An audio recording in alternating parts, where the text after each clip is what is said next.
Aren't we fortunate to have heard from Keir Starmer twice this week? First, we saw him sparring during Prime Minister's questions, and now he's been front and center at the Liaison Committee. However, the dynamics between the two couldn't be more different.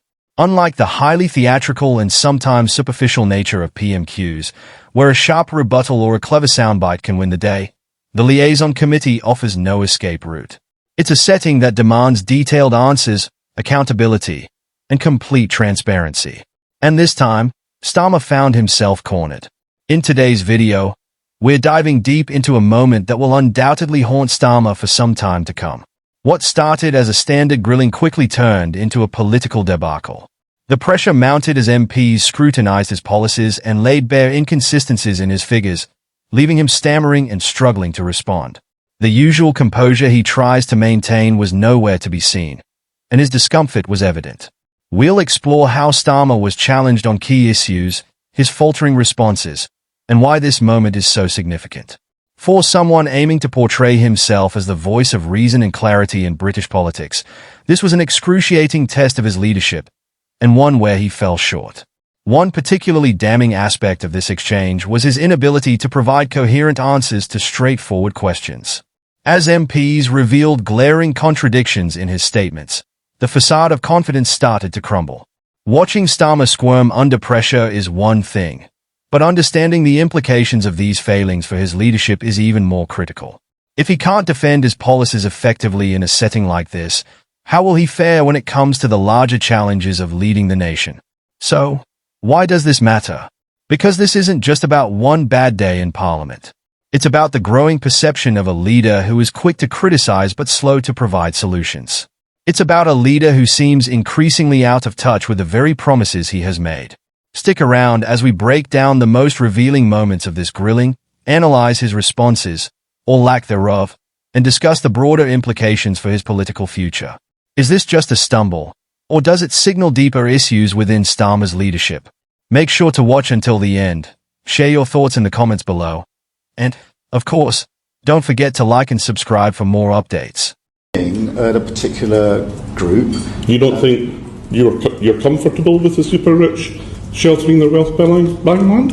Well, what we tried to do was get the balance right and to protect the family farm. You know, look, what the very wealthy do with their money within the rules is a matter for them. But what we wanted to do was to raise the revenue necessary because, you know, we had to not only balance the books in the budget, we had to make important investments in things like health services in schools. That meant we had to raise revenue, and that's why we did this amongst other measures.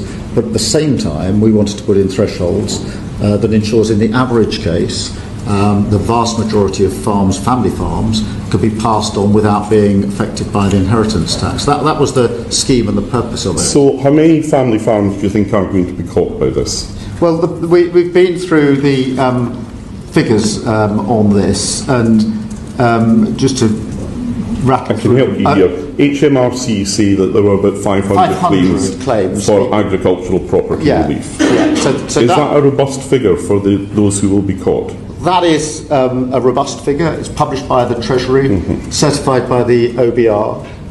Currently, as I think you know, 73% of APR claims are less than £1 million, and 40% of APR goes to the 7% wealthiest claimants, and therefore I'm confident that this gets the balance right between raising the revenue that we needed to, but also protecting most of the estates. The changes apply not just to agricultural property relief, they also apply to business property relief, do they not?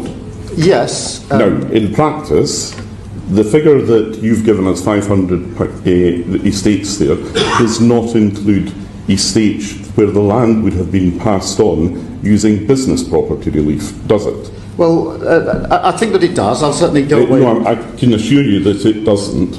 Well, the figure of 73% of APR claims are less than £1 million is a figure both from the Treasury and certified by the OBR, and I'm confident as those who have had agricultural property relief. You can certainly come back to it. Yeah. If you are satisfied, Prime Minister, that 500 figure is not as robust as it may appear, and a lot of people have changed their mind on that in recent weeks, Would you persuade the Chancellor to meet with the farming unions, because she has refused to do that thus far? Well, I met, as you probably know, with the NFU President just a few weeks ago.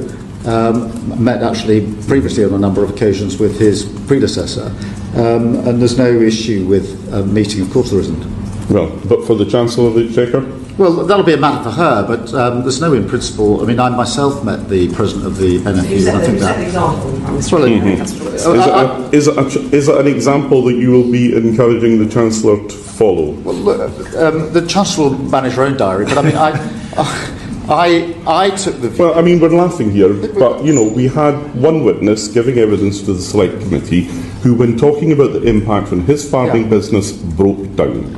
Yep. So there are a lot of people who don't find this funny.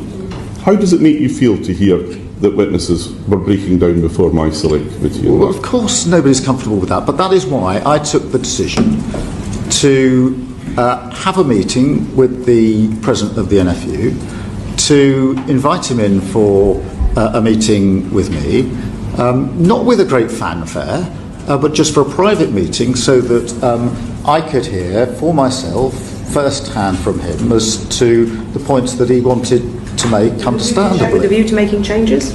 I'm sorry? With a view to making changes? Well, no, we've got the policy, we've set out the policy, and I was clear about that, but did I want to hear what he had to say in a respectful way? Yes, of course I did.